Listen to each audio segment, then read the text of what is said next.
মুন্সিগঞ্জে সরবরাহ বাড়ায় কমছে শীতকালীন শাকসবজির দাম। বিস্তারিত জানাতে যুক্ত হচ্ছেন সহকর্মী সুমিত কুমার সুমন। সুমন, জনমনে স্বস্তি ফিরতে শুরু করেছে কিনা?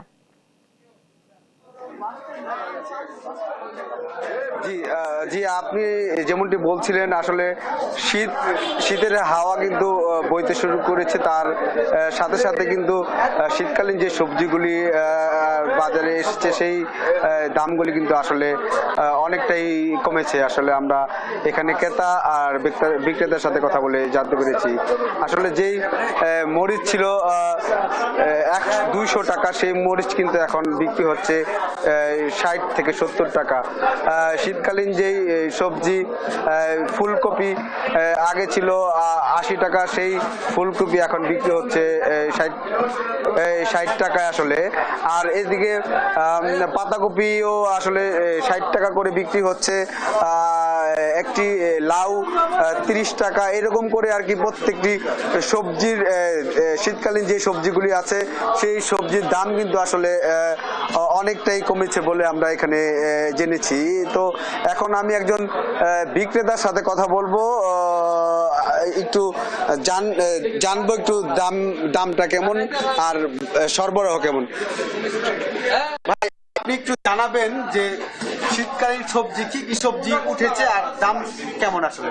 সবজি নতুন সিম উঠছে, নতুন টমেটো উঠছে, নতুন ফুলকপি উঠছে। ফুলকপি আগে আসছিল 60 টাকা, 70 টাকা, 80 টাকা, অনে হয়েছে হলো 40 টাকা, 50 টাকা। সিম আসছিল 80 টাকা, অনে হয়েছে 60 টাকা। টমেটো আসছিল 200 টাকা, অনে টমেটো হয়েছে 120 টাকা। কাঁচামরিচ 80 টাকা কেজি। এরপর আপনার কালাবাউনা ছিল 80 টাকা, 60 টাকা কেজি, অনে 40 টাকা, 50 টাকা কেজি।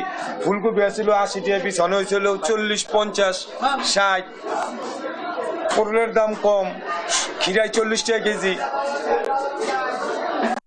তো লাউয়ের দামও কম, লাউ ছিল 100 টাকা, 120 টাকা, লাউ হয়েছে 50 টাকা, 60 টাকা পিস। জি, ধন্যবাদ আপনাকে। আসলে আপনি যেমনটি শুনছিলেন, আসলে মুন্সিগঞ্জে কৃষি সম্প্রসারণ অধিদপ্তর মতে কিন্তু মুন্সিগঞ্জে 4000 হেক্টর জমিতে কিন্তু আমাদের শীতকালীন সবজি উৎপাদনের লক্ষ্যমাত্রা নির্ধারণ করা হয়েছে। অলরেডি 3500 হেক্টর জমিতে কিন্তু আসলে এই সবজি রোপণ হয়েছে।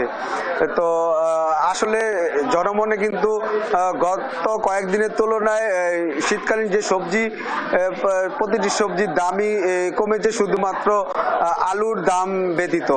তো আমার কাছে এই ছিল মুন্সিগঞ্জ রিকাই বাজার থেকে শীতকালীন সবজির সবশেষ।